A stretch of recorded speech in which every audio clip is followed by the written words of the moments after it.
Hello everyone. आज की इस क्लास में पाश्चात्य समाजशास्त्री से संबंधित महत्वपूर्ण प्रश्नों को कराया जाएगा। क्लास शुरू हो इससे पहले आप सभी इस वीडियो को ज्यादा से ज्यादा लोगों के साथ शेयर जरूर कर दीजिए। अगर आप नेट, जेआरएफ, पीजीटी, जीआईसी या फिर असिस्टेंट प्रोफेसर एग्जाम की तैयारी कर रहे हैं सोशियोलॉजी से, तो इस चैनल के साथ जुड़कर आप यहां से अपनी स्टडी को कंप्लीट कर सकते हैं। प्लेलिस्ट में उन सभी वीडियोस के फोल्डर्स मिल जाएंगे, आप वहां से उन वीडियोस को देख सकते हैं। एक इन्फॉर्मेशन है, समाजशास्त्र से संबंधित सभी परीक्षाओं के लिए यहाँ पर प्रैक्टिस सेट एंड सोशियोलॉजी के नोट्स पीडीएफ फॉर्मेट में प्रोवाइड कराए जा रहे हैं। इससे जुड़ी हुई जानकारी के लिए यहाँ पर एक व्हाट्सएप नंबर दिया गया है जिस पर आप मैसेज करके पूरी जानकारी ले सकते हैं। नंबर है 790-555-3851। समाजशास्त्र के नोट्स की बात की जाए तो आपको ये सारे टॉपिक्स इसमें मिल जाएंगे। इसके अलावा वन लाइनर में भी नोट्स प्रोवाइड कराए गए हैं जो कि सभी परीक्षाओं को ध्यान में रखकर तैयार किए गए हैं। एमबीए असिस्टेंट प्रोफेसर के फर्स्ट पेपर जीएस के प्रैक्टिस सेट की बात की जाए तो यहाँ पर आपको इस जीएस वाले प्रैक्टिस सेट में टोटल 15 प्रैक्टिस सेट देखने को मिल जाएंगे। प्रश्नों की बात की जाए तो 750 इसमें प्रश्न शामिल हैं और जिसका प्राइस 120 रुपए है। इसके अलावा एमपी असिस्टेंट प्रोफेसर के सोशियोलॉजी के प्रैक्टिस सेट की बात की जाए तो इसमें 1000 प्रश्न आपको मिल जाएंगे और इसका प्राइस 150 रुपए है। राजस्थान असिस्टेंट प्रोफेसर के जीएस प्रैक्टिस सेट की बात की जाए तो इसमें टोटल 15 प्रैक्टिस सेट है और जिसका प्राइस 99 है। कोई भी जानकारी चाहते हैं तो दिए गए व्हाट्सएप नंबर 790-555-3851 पर आप मैसेज करके पूछ सकते हैं।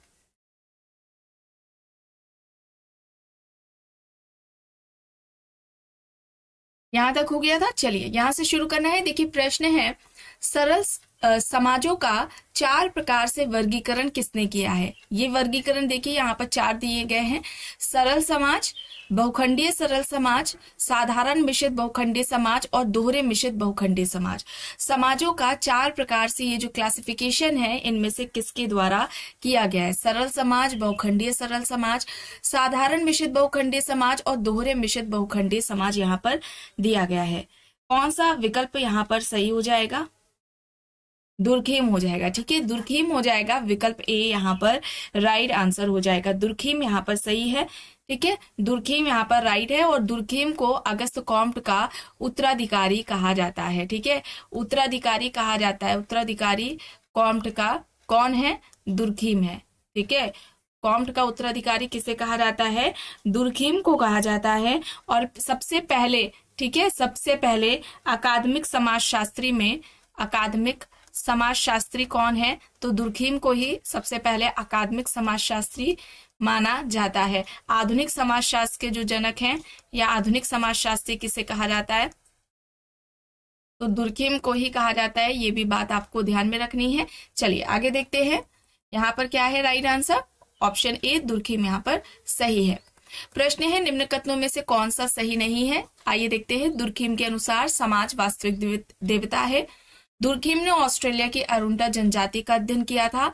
नौकरशाही का सर्वप्रथम वर्णन मैक्स वेबर ने किया। द सिटी मैक्स वेबर के द्वारा रचित पुस्तकों में से एक है। तो यहाँ पर देखिए सही नहीं है बताना है। तो दुर्खिम ने समाज को वास्तविक देवता कहा था। ऑस्ट्रेलिया की अरुंडा जनजाति पर इनका अध्ययन रहा है, ये भी बिल्कुल सही है। द सिटी पुस्तक की बात की जाए तो ये मैक्स वेबर के द्वारा ही लिखी गई है, ये भी बिल्कुल सही है। लेकिन नौकरशाही की जो बात है वो सबसे पहले मैक्स वेबर के द्वारा नहीं की गई है। ठीक है, नौकरशाही की बात सबसे पहले मैक्स वेबर ने नहीं की है। किसने की है? डी गोर्ने ने की है। ठीक है, डी गोर्ने ने की है सबसे पहले नौकरशाही की बात। यहाँ पर विकल्प सी हो जाएगा सही आंसर। प्रश्न है, निम्न युग्मों में से कौन सा गलत है? यहाँ पर देखिए पुस्तकें दी गई हैं। The methodology of social science max weber, economy and society max weber, the poverty of philosophy Spencer, economy and society Parsons यहाँ पर ऑप्शंस हैं। तो कौन सा देखिए गलत है बताना है। राइट आंसर यहाँ पर क्या हो जाएगा? The methodology of social science max weber की है, बिल्कुल सही है। इकोनॉमी एंड सोसाइटी की बात करें तो ये भी मैक्स वेबर की है, सही है। द पॉवर्टी ऑफ फिलोसफी ये स्पेंसर की नहीं है, ये किसकी है? कार्ल मार्क्स की है। ठीक है, द पॉवर्टी ऑफ फिलोसफी ये किसकी पुस्तक है? कार्ल मार्क्स की है। इकोनॉमी एंड सोसाइटी ये किसकी हो जाएगी? पार्सन्स की। ये भी सही है। गलत बताना था तो यहाँ पर the poverty of philosophy Spencer के द्वारा नहीं बल्कि ये कार्ल मार्क्स के द्वारा लिखी गई पुस्तक है। विकल्प सी यहाँ पर राइट आंसर हो जाएगा। चलिए आगे देखते हैं। प्रश्न है, मैक्स वेबर ने व्याख्यात्मक बोध अवधारणा का प्रतिपादन किस पुस्तक पे किया है? यहाँ पर पुस्तकें दी गई हैं, the social system, the theory of social and economic organisation, the methodology of social science, system of sociology. तो इनमें से किस पुस्तक में वेबर ने व्याख्यात्मक बोध की अवधारणा का वर्णन किया था? कौन सी पुस्तक है?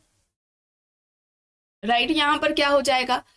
The theory of social and economic organisation. ठीक है, the theory of social and economic organisation ये पुस्तक है जिसमें मैक्स वेबर ने व्याख्यात्मक बोध की बात की, और न केवल व्याख्यात्मक बोध की बल्कि इन्होंने सामाजिक क्रिया की भी बात की थी, सोशल एक्शन की भी बात अपनी इसी पुस्तक में वेबर द्वारा किया गया है। और वेबर ने 4 तरह की सामाजिक क्रियाओं की बात की है, ये भी आपको कई बार बताया गया है। जैसे कि अगर हम पहली क्रिया की बात करें तो पहली क्रिया ये तार्किक सामाजिक क्रिया को बताते हैं। पहला जो प्रकार है क्रिया का ये तार्किक सामाजिक क्रिया को बताते हैं। दूसरी की अगर हम बात करें, दूसरी यहाँ पर मूल्यांकनात्मक हो जाएगी, मूल्यांकनात्मक सामाजिक क्रिया। तीसरी की बात करें तो यहां पर आ जाएगी भावात्मक सामाजिक क्रिया, भावात्मक सामाजिक क्रिया। और इसके अलावा आखिरी आ जाएगी परंपरागत सामाजिक क्रिया। ठीक है, परंपरागत सामाजिक क्रिया। ये 4 तरह के क्रियाओं की बात किसके द्वारा की गई है? मैक्स वेबर के द्वारा की गई है। शक्ति सत्ता की भी बात इन्होंने की है। ठीक है, शक्ति और सत्ता की भी बात वेबर द्वारा की गई है, जिसमें इन्होंने तार्किक शक्ति सत्ता, करिश्माई शक्ति सत्ता और परंपरागत शक्ति सत्ता की बात की थी। चलिए अब आगे देख लेते हैं। प्रश्न है, सामाजिक संबंधों में जब कोई व्यक्ति ऐसी स्थिति में हो कि दूसरे के प्रतिरोध करने पर भी अपनी इच्छाओं की पूर्ति कर पाए तो वह शक्ति कहलाता है। और शक्ति को इस तरीके से परिभाषित किसके द्वारा किया गया है? यहाँ पर ऑप्शन है मैक्स वेबर, पार्सन्स, दुर्खीम और सोसरे यहाँ पर दिया गया है। सही आंसर यहाँ पर क्या होगा?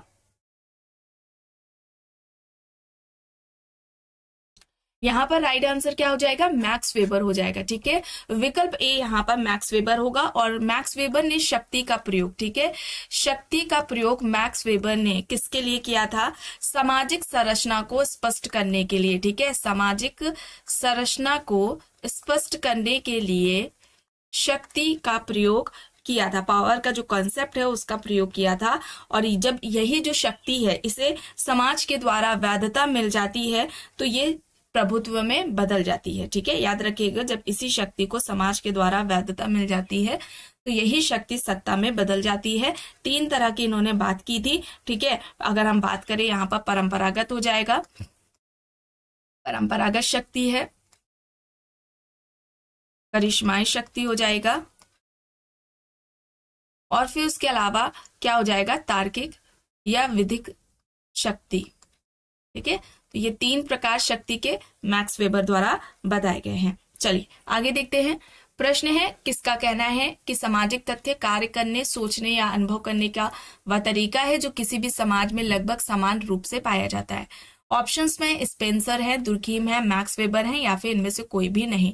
किसका कहना है कि सामाजिक तथ्य कार्य करने, सोचने या अनुभव करने का वह तरीका है जो किसी भी समाज में लगभग समान रूप से पाया जाता है? यहाँ पर सही आंसर क्या होगा? दुर्खीम होगा। सोशल फैक्ट की बात किसके द्वारा की गई है? दुर्खीम के द्वारा की गई है। अच्छा, किस पुस्तक में दुर्खीम ने सामाजिक तथ्य, सोशल फैक्ट की बात की है? तो पुस्तक का नाम क्या है? The rules. इस तरीके से आता है कि किसी पुस्तक में किस समाजशास्त्री ने कौन सा कॉन्सेप्ट दे रखा है। ठीक है, the rules of sociological methods, ये इनकी पुस्तक है। ठीक है, कब आती है? 1895, 1895 में पुस्तक आती है। इस पुस्तक में ही सोशल फैक्ट यानी कि सामाजिक तथ्य की बात की है। और सामाजिक तथ्य की विशेषताओं से संबंधित अगर हम बात करें तो ये विशेषताओं से भी जुड़े प्रश्न पूछ लिए जाते हैं। तो एक बाह्यता इसकी विशेषता है। ठीक है, बाह्यता है, बाध्यता है, याद रखिएगा, बाध्यता हो जाएगी, समानता हो जाएगी, और सार्वभौमिकता।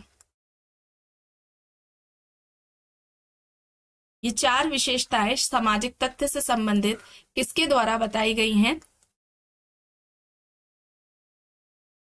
दुर्खीम के द्वारा बताई गई हैं, या लक्षण आप कह ले, इस तरीके से पूछा जा सकता है। ठीक है, बाह्यता है, बाध्यता है, समानता है और सार्वभौमिकता है। The rules of sociological methods में सोशल फैक्ट की बात दुर्कीम द्वारा की गई है। अब यहाँ पर देखिए प्रश्न है, किसका तर्क है कि व्यक्ति सामाजिक क्रिया करने के लिए स्वतंत्र नहीं है बल्कि क्रिया मूल्यों द्वारा निर्धारित होती है। ऑप्शंस पे हैं Blumer, Parsons, Radhakamal Mukherjee, George Herbert Mead. व्यक्ति सामाजिक क्रिया करने के लिए स्वतंत्र नहीं है बल्कि व्यक्ति की क्रिया मूल्यों के द्वारा निर्धारित होती है। यह बात किसके द्वारा कही गई है? कौन सा विकल्प यहाँ पर राइट आंसर हो जाएगा? इनमें से कौन सा विकल्प यहाँ पर सही है? पार्सन्स है। पार्सन्स यहाँ पर ऑप्शन बी हो जाएगा राइट आंसर। पार्सन्स का समाजशास्त्र में 3 महत्वपूर्ण योगदान माना जाता है। पहला हो जाएगा प्रकारवाद, ठीक है, पहला क्या हो जाएगा? प्रकारवाद हो जाएगा। दूसरा इनका सामाजिक व्यवस्था पर है, ठीक है, दूसरा इनका सोशल सिस्टम है, सामाजिक व्यवस्था है। और तीसरा योगदान इनका महत्वपूर्ण अगर हम बात करें तो ये सामाजिक क्रिया से संबंधित है, ठीक है, सामाजिक क्रिया से संबंधित हो। और सामाजिक क्रिया के ये 3 प्रकार बताते हैं। पहला जो इनका सामाजिक क्रिया का प्रकार है ये है अभिव्यंजक, ठीक है, अभिव्यंजक सामाजिक क्रिया, ध्यान रखिएगा, अभिव्यंजक सामाजिक क्रिया है। दूसरी की हम बात करें साधारण या नैमित्तिक सामाजिक क्रिया, और तीसरी की हम बात करें नैतिक सामाजिक क्रिया, ठीक है, नैतिक सामाजिक क्रिया हो जाएंगे। ये जो 3 प्रकार है क्रिया से संबंधित ये पार्सन्स ने बताए हैं, ठीक है, पार्सन्स से 3 प्रकार बताए सामाजिक क्रिया के। अगर हम बात करें पार्सन्स के कि पार्सन्स क्या कहते हैं कि जो सिस्टम की बात करें कि किस तरीके से सिस्टम बनती है या संस्था का विकास किस तरीके से होता है, ठीक है, तो इसे कुछ इस तरीके से समझाया जा सकता है, आप समझ सकते हैं। देखिए व्यक्ति की कई सारी नीड्स होती हैं, ठीक है, कई सारी नीड्स हैं, यानी कि जरूरतें, आवश्यकताएं व्यक्ति की कई सारी होती हैं जिन्हें वो अकेला पूरा नहीं कर सकता है। इन्हें पूरा करने के लिए वह कई अन्य व्यक्तियों के संपर्क में आता है, उनके साथ अंतर क्रियाएं करता है, क्रियाओं का आदान प्रदान होता है, या हम कहें पारस्परिक क्रियाएं होती हैं। ये क्रियाएं जो होंगी यही क्या कहलाएंगी? अंतर क्रिया कहलाती है, ठीक है, यही क्या कहलाती है? अंतः क्रियाएं कहलाती हैं, इसे ही हम अंतर क्रियाएं कहते हैं। और जब ये अंतर क्रिया निरंतरता का रूप ले ले, बार बार व्यक्ति उन्हीं से मिले और अंतर क्रिया होती रहे, अंतर क्रियाओं का प्रतिबान बन जाए, तो इसी से आगे जाकर क्या होता है? सामाजिक संबंधों का निर्माण होता है, ठीक है, सामाजिक संबंध का क्या होता है? निर्माण होता है। जब अंतर क्रियाएं निरंतरता का रूप ले लेती हैं तब सामाजिक संबंधों को जन्म देती हैं, सामाजिक संबंधों का निर्माण होता है, और जो आगे जाकर ही ये क्या करता है? ये संस्था का रूप ले लेता है, ठीक है। इसी संरचनात्मक प्रतिमानों को अगर हम अवधारणा के रूप पर देखें तो इसे ही हम क्या कहते हैं? सामाजिक व्यवस्था कहते हैं। क्लियर? आई होप समझ में आ गया होगा। इससे पहले वाली भी क्लासेस में कई बार इस तरीके से बताया गया है। तो यहाँ पर क्या होगा? पार्सन्स होगा। चलिए अब यहाँ पर देखिए प्रश्न है, निम्न में से किसने AGIL मॉडल का प्रतिपादन किया है? Karl Marx, Max Weber, Parsons, Merton, यहाँ पर ऑप्शंस दिए गए हैं। सही आंसर यहाँ पर क्या हो जाएगा?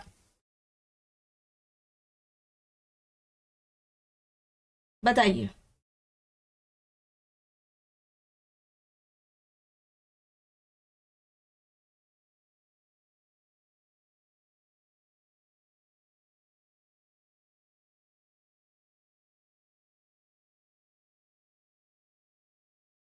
AGIL का मॉडल किसका था? पार्सन्स का था। ऑप्शन सी यहाँ पर राइट आंसर हो जाएगा, ठीक है।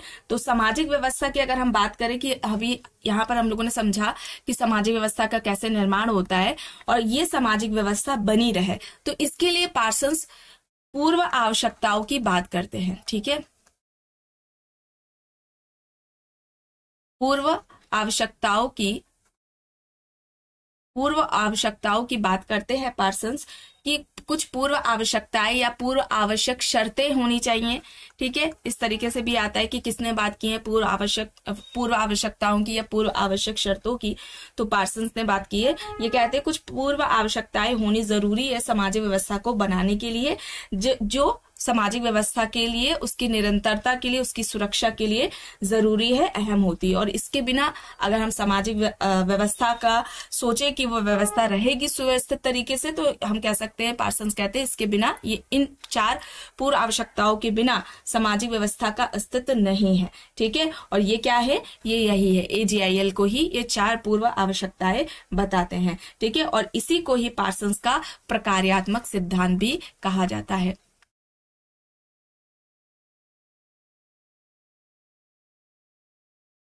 अनुकूलन है, ठीक है, हिंदी में देख ले, अनुकूलन हो जाएगा। इसके अलावा लक्ष्य हो जाएगा, एकीकरण हो जाएगा और यथास्थिति हो जाएगा। ठीक है, क्रम में याद कर लीजिएगा, इंग्लिश और हिंदी दोनों में ही। ठीक है, इन्हीं को ही AGIL का जो मॉडल है, इसे ही प्रकार्यात्मक सिद्धांत कहा जाता है। यही 4 पूर्व आवश्यकताएं हैं जो कि सामाजिक व्यवस्था के अस्तित्व के लिए, सामाजिक व्यवस्था के लिए जरूरी है, जो कि पार्सन्स ने बताई है। चलिए, अब यहाँ पर प्रश्न देखिए, निम्न में से सामाजिक क्रियाओं का वर्गीकरण किसने किया? नैमित्तिक क्रिया, अभिव्यंजनात्मक क्रिया, नैतिक क्रिया। तो अभी आपको बताया गया था सामाजिक क्रिया के 3 प्रकार पार्सन्स के द्वारा बताए गए थे। यहाँ पर विकल्प सी हो जाएगा। ठीक है, यहाँ पर पार्सन्स हो जाएगा राइट आंसर। मैक्स वेबर ने सामाजिक क्रिया के 4 प्रकार बताए थे। चलिए, अब यहाँ पर देखिए, पुस्तक है एजुकेशन एंड सोशियोलॉजी, किसकी है? Durkheim, max Weber, Parsons, Merton. यहाँ पर ऑप्शंस हैं, एजुकेशन एंड सोशियोलॉजी किसकी पुस्तक है? Durkheim, max Weber, Parsons, Merton. यहाँ पर ऑप्शंस दिए गए हैं। राइट आंसर यहाँ पर क्या होगा? राइट आंसर यहाँ पर क्या हो जाएगा? ऑप्शन ए हो जाएगा, दुर्खिम। और ये पुस्तक कब आती है? 1922 में आती है। ठीक है, 1922 में ये पुस्तक आती है, एजुकेशन एंड सोशियोलॉजी की। इनकी अन्य पुस्तकें भी है दुर्खिम की, जो काफी महत्वपूर्ण है, परीक्षाओं में पूछी जाती है, जैसे कि the division of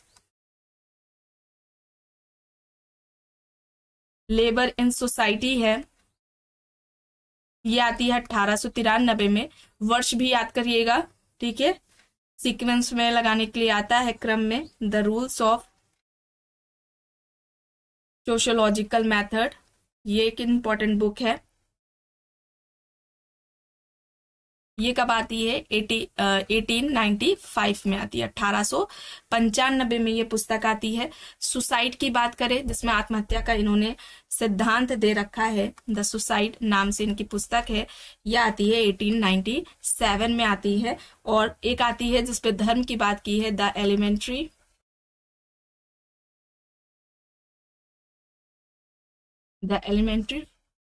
forms of religious life. ठीक है, ये आती है 1912 में। ठीक है, 1912 में आती है। वर्ष याद कर लीजिएगा कब कौन सी पुस्तक आती है। ठीक है, तो यहाँ पर दुर्खिम होगा। अब यहाँ पर देखिए, प्रश्न है सामाजिक क्रिया से तात्पर्य व्यक्ति की ऐसी चेतन क्रियाओं से है जिसका व्यक्ति के लिए कोई अर्थ होता है और साथ ही उन क्रियाओं के केंद्र में कोई अन्य व्यक्ति भी शामिल होता है या संबंधित है। ऑप्शंस है Parsons, Max Weber, Mead, Blumer. कौन सा विकल्प यहाँ पर सही हो जाएगा? सामाजिक क्रिया से तात्पर्य व्यक्ति की ऐसी चेतन क्रियाओं से है जिसका व्यक्ति के लिए कोई अर्थ होता है और साथ ही उन क्रियाओं के केंद्र में कोई अन्य व्यक्ति शामिल होता है या कथन किससे संबंधित है। यहाँ पर राइट आंसर मैक्स वेबर हो जाएगा। मैक्स वेबर, ऑप्शन बी यहाँ पर राइट होगा। और मैक्स वेबर ने सामाजिक क्रिया को समाजशास्त्र की विषय वस्तु बताया था। ठीक है, यहाँ पर मैक्स वेबर सही है। पुस्तक है जर्नल इकोनॉमी हिस्ट्री, किसकी है? जर्नल इकोनॉमिक हिस्ट्री किसके द्वारा लिखी गई है? विकल्प में है Karl Marx, Max Weber, Durkheim, Parsons. Karl Marx, Max Weber, Durkheim, Parsons, यहाँ पर ऑप्शंस है। किसकी पुस्तक है जर्नल इकोनॉमिक हिस्ट्री? यहाँ पर राइट आंसर क्या हो जाएगा? मैक्स वेबर हो जाएगा। मैक्स वेबर, ऑप्शन बी यहाँ पर राइट आंसर हो जाएगा। और ये पुस्तक आती है 1923 में। ठीक है, चलिए आगे देखते हैं। प्रश्न है किसने निषेध की व्याख्या सामाजिक नियंत्रण के यंत्रकारी रूप में की? Peter Berger, Raymond Ford, Thomas Luckmann, Durkheim. यहाँ पर ऑप्शन है। निषेध की व्याख्या सामाजिक नियंत्रण के यंत्रकारी रूप में किसके द्वारा की गई है? सामाजिक नियंत्रण की बात करें तो सामाजिक नियंत्रण की, सोशल कंट्रोल की बात करें तो इस टॉपिक को भी कंप्लीट कराया जा चुका है। सामाजिक नियंत्रण के अवधारणा के जनक कौन थे? E.A. रॉस थे, सबसे पहले व्यवस्थित तरीके से अगर अध्ययन पूछा जाए तो भी रॉस के द्वारा ही किया गया है।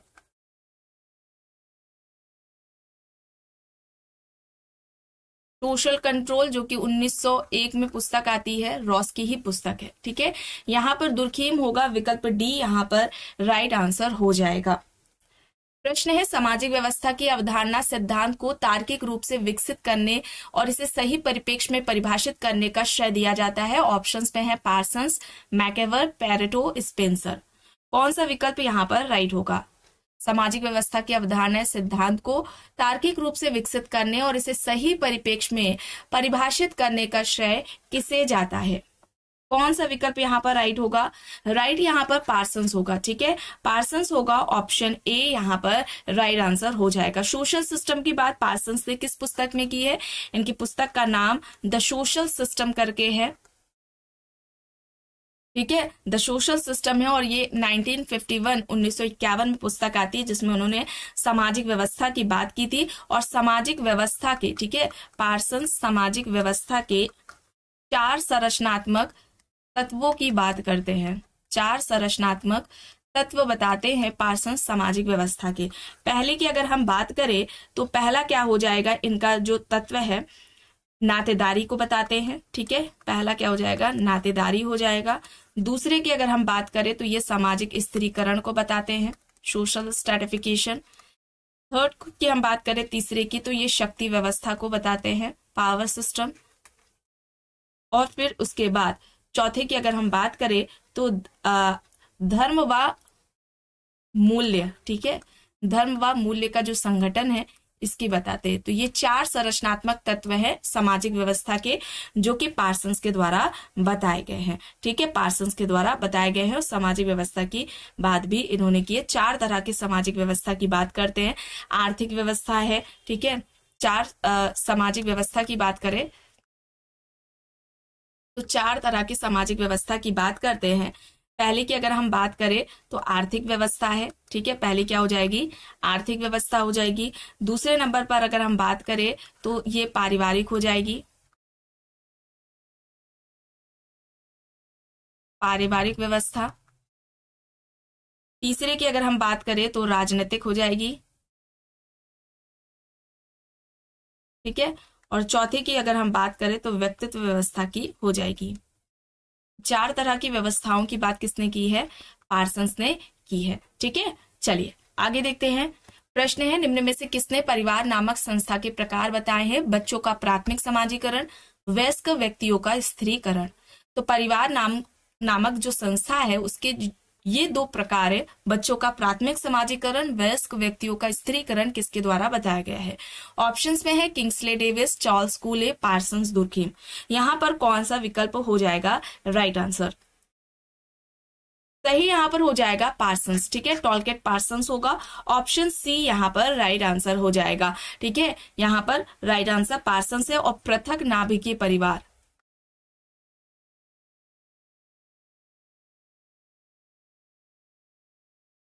पृथक नाभिकीय परिवार की अवधारणा पार्सन्स के द्वारा ही दी गई थी।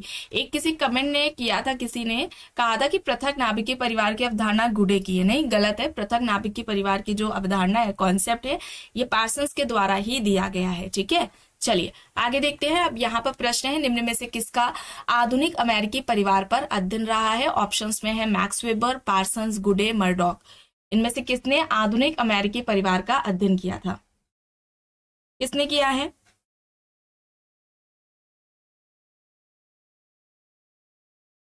पार्सन्स ने किया है। आधुनिक अमेरिकी परिवार में जो आधुनिक परिवार जो अमेरिका समाज है वहां पर आधुनिक परिवारों पर जो अध्ययन है वो पार्सन्स के द्वारा दिया गया है, जिसमें उन्होंने वहां पर अध्ययन करके पृथक नाभिकीय परिवार की अवधारणा दी थी।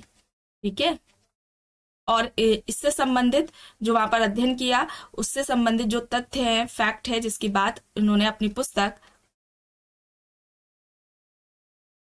Man and civilisation, the families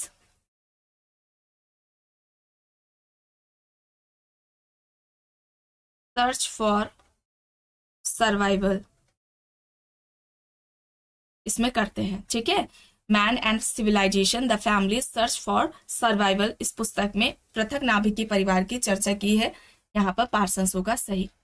प्रश्न है प्रकारवादी जिनके सामाजिक स्थिरीकरण सिद्धांत का केंद्र बिंदु सामाजिक मूल्य है, वे इनमें से कौन है? ऑप्शंस में है कूले, बोटोमोर, Parsons, Max weber. कूले, बोटोमोर, Parsons, Max weber यहाँ पर ऑप्शंस हैं। प्रकारवादी जिनके सामाजिक स्थिरीकरण सिद्धांत का केंद्र बिंदु सामाजिक मूल्य है, कौन है इनमें से? पार्सन्स है। यहाँ पर ऑप्शन सी हो जाएगा, पार्सन्स यहाँ पर राइट आंसर है। प्रश्न है निम्न में से किसके द्वारा शक्ति का चर सिद्धांत प्रतिपादित किया गया है? Max Weber, Karl Marx, Parsons, तुर्की में यहाँ पर ऑप्शंस हैं। इनमें से किसने शक्ति का चर सिद्धांत दिया है? किसने दिया है?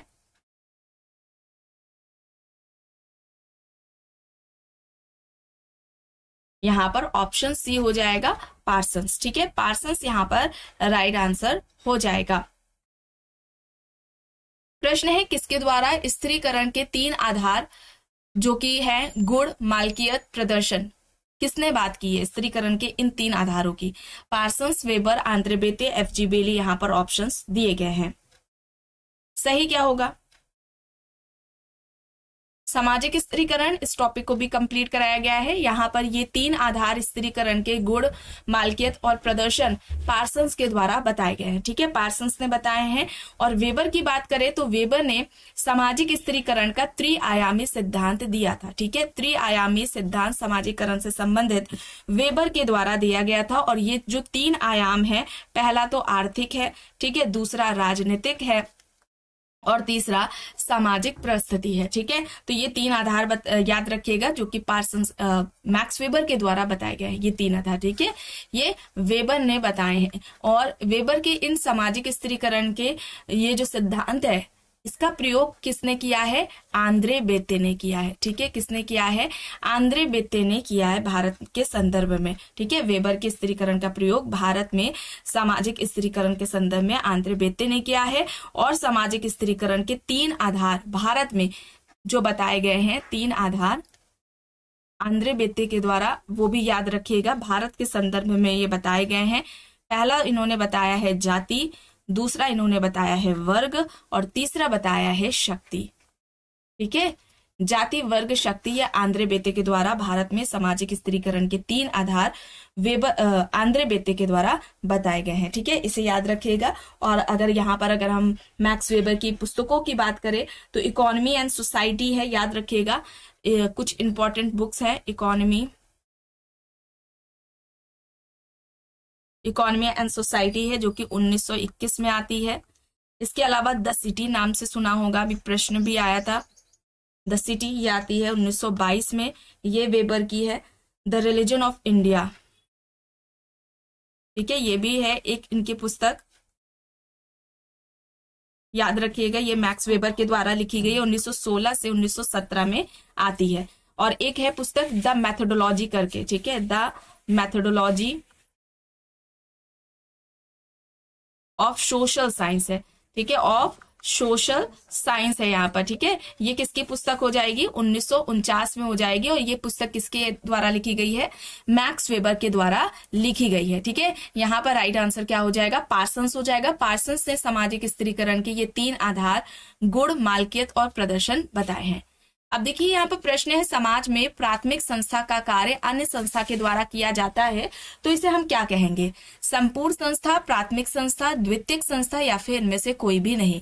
समाज में प्राथमिक संस्था का कार्य जब अन्य संस्थाओं के द्वारा किया जाने लगता है तो उन्हें हम क्या कहते हैं? उन्हें हम क्या कहेंगे? द्वितीयक संस्था कहेंगे, ठीक है। और द्वितीयक संस्था की अगर हम बात करें तो यह अवधारणा किसके द्वारा दी गई है?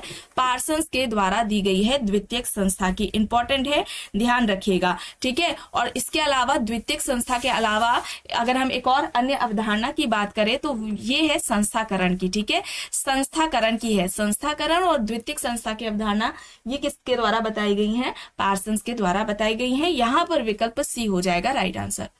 प्रश्न है पृथक नाभिकीय परिवार, अभी बताया गया, किसने दिया है? पार्सन्स ने दिया है। अभी बताया गया था man and civilisation the family search for survival करके इनकी पुस्तक थी पार्सन्स की। इस पे इन्होंने पृथक नाभिकीय परिवार की बात की थी। ये कॉन्सेप्ट पार्सन्स का है, ठीक है। अमेरिकी परिवार पर अध्ययन किया था पार्सन्स ने। यहाँ पर देखिए प्रश्न है पुस्तक से संबंधित sociological theory and modern society किससे संबंधित है, किसके द्वारा लिखी गई है। ऑप्शंस में है Max Weber, Karl Marx, Durkheim, Parsons. Max Weber, Karl Marx, Durkheim, Parsons यहाँ पर ऑप्शंस हैं। Sociological theory and modern society किसके द्वारा पुस्तक लिखी गई है, किसने लिखी है, पार्सन्स ने लिखी है। ठीक है, पार्सन्स के द्वारा पुस्तक लिखी गई है sociological theory and modern society. यहाँ पर विकल्प डी हो जाएगा राइट आंसर। और अगर इनकी पुस्तकों की बात करें जो कि इंपॉर्टेंट है, जैसे कि द सोशल सिस्टम है, ठीक है, क्या हो जाएगा, द सोशल सिस्टम हो जाएगा, जो कि आती है 1951 में आती है। इसके अलावा एक एक्शन से जुड़ी हुई है द स्ट्रक्चर, जिसमें उन्होंने एक्शन की बात की थी, 3 तरह की सामाजिक क्रियाओं की बात की थी, the structure of social action. ठीक है, the structure of social action करके ये पुस्तक है और ये 1937 में आती है, 1937 में आती है। ठीक है, 1937 में। इसके अलावा इकोनॉमी है, इकोनॉमी एंड सोसाइटी करके पुस्तक है, ये 1956 में आती है। ये याद रखिएगा, the system of modern societies, ये हो जाएगी 1971 में। तो ये कुछ पुस्तकें हैं पार्सन्स की जो कि अभी आपको बताई गई हैं, इन्हें याद रखिएगा। कब प्रकाशित हुई हैं, सन वर्ष भी याद करिएगा। प्रश्न है निम्न कथनों में से कौन सा गलत है। ठीक है, गलत बताना है। आइए देखते हैं, यहाँ पर दिया गया है दुर्खीम का तर्क है कि जिस समाज में सुदृढ़ता अधिक शक्तिशाली होगी वहां आत्महत्या की आवृत्ति कम होगी। दूसरा है पार्सन्स का विचार है कि समाजशास्त्र में एक विशाल परिवेश का सिद्धांत बन सकता है जो संपूर्ण समाज को अपने में समाहित कर ले। तीसरा है मैक्स वेबर के अनुसार सामाजिक क्रिया ही सामाजिक व्यवस्था है। और आखिरी है चौथा ऑप्शन डी कि दुर्खीम ने अपने सिद्धांत का केंद्र बिंदु व्यक्ति को माना। गलत बताना है, तो यहाँ पर गलत क्या हो जाएगा, कौन सा गलत होगा, यहाँ पर ऑप्शन डी होगा। दुर्खीम ने अपने सिद्धांत का केंद्र बिंदु व्यक्ति को नहीं माना था, समाज को माना था, सोसाइटी को महत्वपूर्ण बताते हैं दुर्खीम। यहाँ पर विकल्प डी होगा राइट आंसर। ठीक है, विकल्प डी यहाँ पर राइट आंसर हो जाएगा। अब यहाँ पर प्रश्न देखिए, किसका तर्क है कि सिद्धांत अनुभाविक है, अवधारणाएं तार्किक रूप से परस्पर संबंधित होती हैं। ऑप्शंस में है Max Weber, Merton, Durkheim, Parsons. सिद्धांत अनुभाविक है, अवधारणाएं तार्किक रूप से परस्पर संबंधित होती हैं, यह बात किसके द्वारा कही गई है। यहाँ पर राइट आंसर क्या हो जाएगा,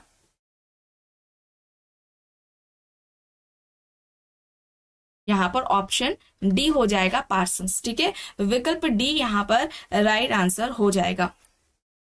प्रश्न है पार्सन्स ने समाजशास्त्र सिद्धांत के क्षेत्र में अद्वितीय योगदान दिया है जिसका वर्णन उन्होंने अपनी पुस्तक में किया। पुस्तक बतानी है, किस पुस्तक में इन्होंने सिद्धांत की बात की है, समाजशास्त्र जो सिद्धांत दिया था। ऑप्शंस देख लीजिए, the structure of social action है, the theory of social and economic organization है, the system of modern society है, इकोनॉमी एंड सोसाइटी है। कौन सा विकल्प यहाँ पर राइट होगा, the structure of social action. The structure of social action जो कि 1937 में आता है। ठीक है, यहाँ पर क्या हो जाएगा, विकल्प ए यहाँ पर राइट आंसर हो जाएगा। The theory of social and economic organisation की बात करें तो ये बुक आती है 1925 में। The theory of social and economic organisation 1925 में आती है। द सिस्टम ऑफ मॉडर्निटी की अगर हम बात करें तो ये आती है 1971 में। और इकोनॉमी एंड सोसाइटी की बात करें तो ये 1956 में आती है। ठीक है, तो ये प्रकाशन का जो वर्ष है ये याद रखिएगा। अब यहाँ पर देखिए, किसके मतानुसार तथ्य एवं अवधारणाओं के मध्य तार्किक संबंध मुख्यतः सिद्धांत निर्माण के 2 अनिवार्य तत्व हैं। ऑप्शंस में है Max Weber, Merton, Parsons, Wallace and Wolf. इनमें से किसके अनुसार तथ्य एवं अवधारणाओं के मध्य तार्किक संबंध मुख्यतः सिद्धांत निर्माण के 2 अनिवार्य तत्व हैं। कौन सा विकल्प यहाँ पर राइट होगा, पार्सन्स। ठीक है, टॉलकट पार्सन्स होगा। ऑप्शन सी यहाँ पर राइट हो जाएगा। प्रश्न है किसका तर्क है कि पार्सन्स का सामाजिक व्यवस्था सिद्धांत मात्र एक कागजी कलाबाजी है। ऑप्शंस में है वेबर, कार्ल मार्क्स, दुर्खीम, डेहरनड्रॉफ। क्या होगा यहाँ पर, पार्सन्स का सामाजिक व्यवस्था सिद्धांत मात्र एक कागजी कलाबाजी है, ये किसका कहना है। डेहरनड्रॉफ का है। डेहरनड्रॉफ ऑप्शन डी यहाँ पर राइट आंसर हो जाएगा। और डेहरनड्रॉफ ने शक्ति सत्ता के संबंध में इन्होंने कहा था कि जो शक्ति सत्ता के संबंध होते हैं, ठीक है, शक्ति सत्ता के संबंध वर्ग संघर्ष को जन्म देते हैं, ठीक है, वर्ग संघर्ष का कारण है शक्ति सत्ता संबंध, इस तरीके से बात आए तो ये डेहरनड्रॉफ के द्वारा कही गई है। और सामाजिक संरचना में ही ये क्या कहते हैं, सामाजिक संरचना में ही संघर्ष का बीज छिपा होता है, इस तरीके से प्रश्न आता है तो ये डेहरनड्रॉफ के द्वारा ही बताया गया है। तो इसे भी आप याद रखिएगा। डेहरनड्रॉफ के सिद्धांत को टर्नर ने संघर्ष का द्वंद्वात्मक सिद्धांत भी कहा था, ठीक है। और 3 तरह के अगर हम डेहरनड्रॉफ की बात करें तो इन्होंने जो हित बताए थे, 2 तरह के हित बताए थे। एक तो है व्यक्त हित, ठीक है, एक व्यक्त है और दूसरा अव्यक्त हित की बात की है। ये सभी डेहरनड्रॉफ से संबंधित फैक्ट्स आपको बताए गए हैं। समूह की बात करें तो 3 तरह के समूह की बात करते हैं। पहला अर्ध समूह है, अर्ध समूह। दूसरे समूह की बात करें तो हित समूह हो जाएगा, ठीक है। दूसरे समूह की बात करें तो हित समूह हो जाएगा और संघर्ष समूह हो जाएगा, संघर्ष समूह, ठीक है।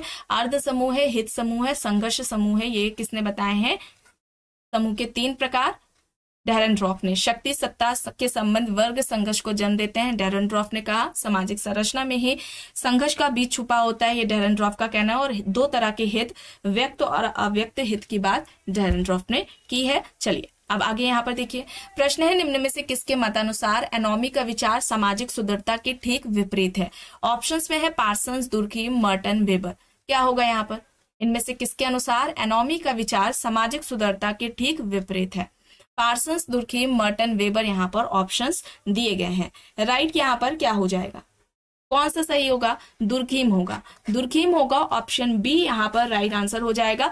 सबसे पहले एनोमी की अगर हम बात करते हैं तो सबसे पहले एनोमी की बात किसके द्वारा की गई है, दुर्खीम के द्वारा की गई है। अच्छा, किस पुस्तक में बात की है एनोमी की, तो बुक का नाम क्या है, द डिवीजन ऑफ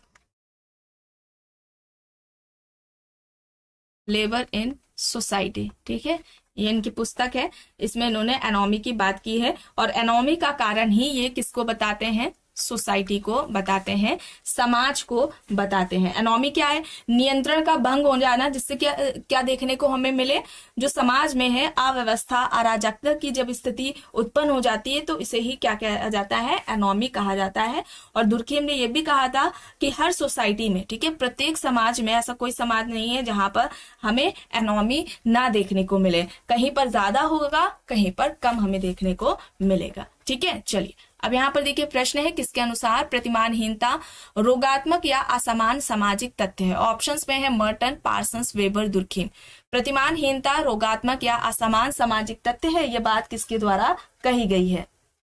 कौन सा विकल्प यहाँ पर राइट होगा, दुर्खीम होगा। ऑप्शन डी यहाँ पर सही हो जाएगा। आखिरी प्रश्न है, अपराध न सिर्फ अपरिहार्य है बल्कि प्रकार्यात्मक है, यह तर्क किसका है। दुर्खीम, कोहेन, मर्टन, पार्सन्स, यहाँ पर ऑप्शंस दिए गए हैं। अपराध न सिर्फ अपरिहार्य है बल्कि यह प्रकार्यात्मक भी है, यह किसका कहना है, किसके द्वारा ये बात कही गई है, दुर्खीम के द्वारा कही गई है। ऑप्शन ए यहाँ पर राइट आंसर हो जाएगा। तो आज की इस क्लास में बस इतना ही। आई होप ये आपको पसंद आई होगी। अगर पसंद आई है तो प्लीज लाइक करिएगा, कमेंट करके जरूर बताइएगा। चैनल पर अगर आप नए हैं तो चैनल को भी जरूर सब्सक्राइब कर लीजिएगा एंड इस वीडियो को जितना हो सके ज्यादा से ज्यादा लोगों के साथ शेयर भी जरूर करिएगा।